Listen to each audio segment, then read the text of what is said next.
हाशिर की शादी का कार्ड मेरे हाथ में था और मैं सोच रहा था कि हाशिर को कितनी जल्दी उसकी मोहब्बत मिल गई। हाशिर मेरा भांजा, 2 साल कबल उसको बैंक में जॉब मिली और नज़रिया ज़रूरत के तहत उसने कुछ कंप्यूटर के एडवांस कोर्सेज़ के लिए सेंटर में दाखिले ले लिया। वहीं उसकी मुलाकात वलीशा से हुई। फिर ना हाशिर के माँ बाप ने कुछ कहा कि अभी तो 2 साल ही हुए हैं तुम्हारे जॉब को, पहले मज़ीद इस्टेब्लिश हो जाओ, अच्छा घर बना लो, नई गाड़ी ले लो, फिर तुम्हारी धूमधाम से शादी करते हैं। ना ही वलीशा के घर वालों ने कोई एतराज़ किया और यूं दोनों को इकरार मोहब्बत से इकरार निकाह में टाइम ही नहीं लगा। और कुछ लोग हाशिर जैसे होते हैं जिनकी मोहब्बत फ़ौरन मिल जाती है, और कुछ मेरे दोस्त आयान की तरह। जी हाँ, मेरा दोस्त आयान, जिसकी मोहब्बत की कहानी बिल्कुल मुख्तलिफ है। हम दुबई एनुअल कॉन्फ्रेंस में जा रहे थे। जहाज में हम बराबर बराबर बैठे हुए थे।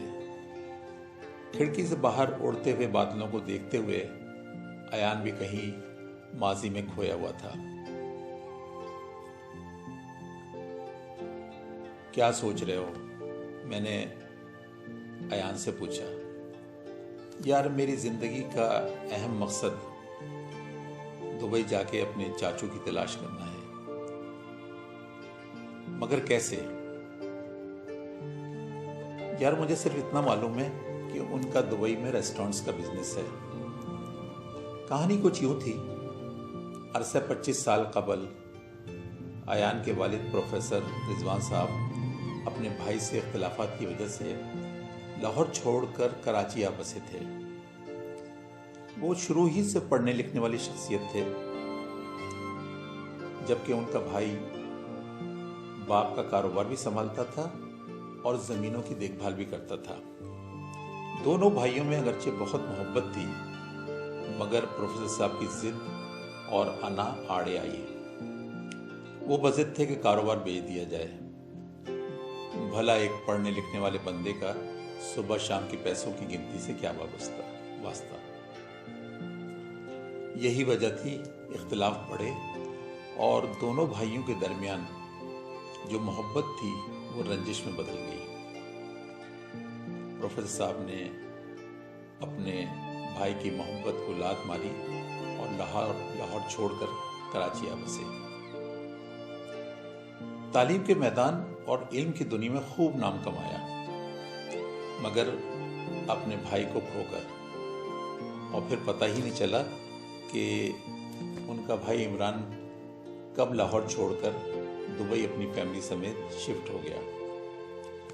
आयान ने होश संभाला तो अपने इर्द गिर्द पराई मोहब्बतों के अंबार देखे, मगर उनमें न जोश था, न वलवला था, न अपने खून की गर्मी थी। बाबा जानी से सवाल करना तो दुनिया का मुश्किल तरीन काम था। हाँ, दबे दबे अल्फाजों में अम्मी जानी बताती कि ज़्यादातर कसूर तुम्हारे बाबा जानी का था।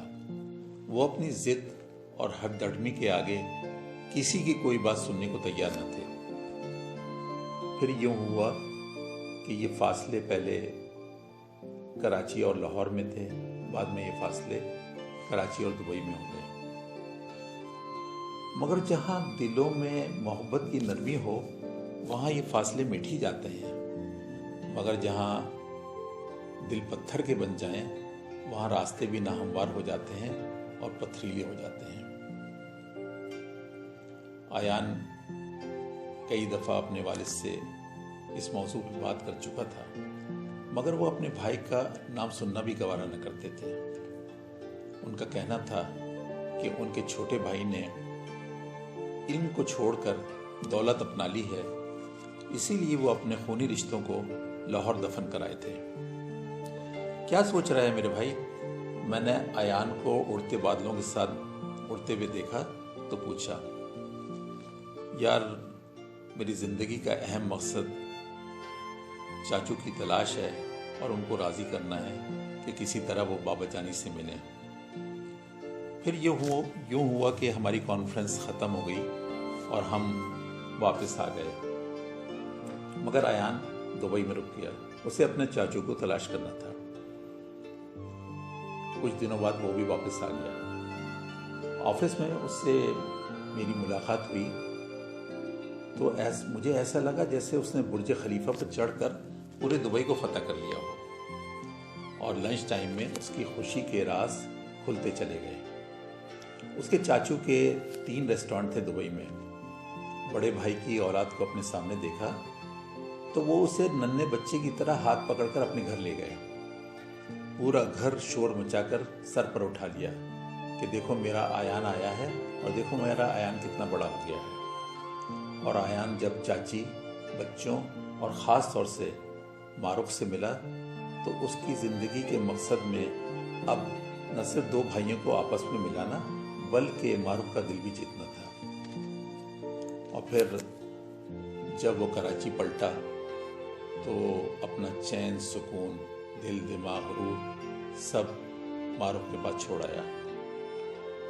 3 दिन में ही वो तमाम वादे हो गए जिसके लिए माह साल दरकार होते हैं। फिर यार मैंने अम्मी जानी से इस बात का तस्करा किया तो बोली खामोश रहो, आहिस्ता बोलो। रिजवान साहब ने अगर ये तमाम चीज़ें सुन ली तो भूचाल आ जाएगा घर में। और फिर यही हुआ। रात के खाने पे जब मैंने चाचू और मारुख का जिक्र किया तो रिजवान हाउस के दरो दीवार लरज उठे। अयान दोबारा इस किस्से को न दोहराना। उनके अंदर अभी भी जिद, हद डरमी और गुस्सा भरा हुआ था। अगर तुमने दोबारा इस मौजू पे बात करी तो मैं तुम्हारी शादी अपने दोस्त की बेटी रुखसार से कर दूंगा। नहीं बाबा जानी, शादी तो मैंने मारुख से ही करनी है, क्योंकि जो खून आपके जिस्म में दौड़ रहा है वही खून मेरे जिस्म में भी है।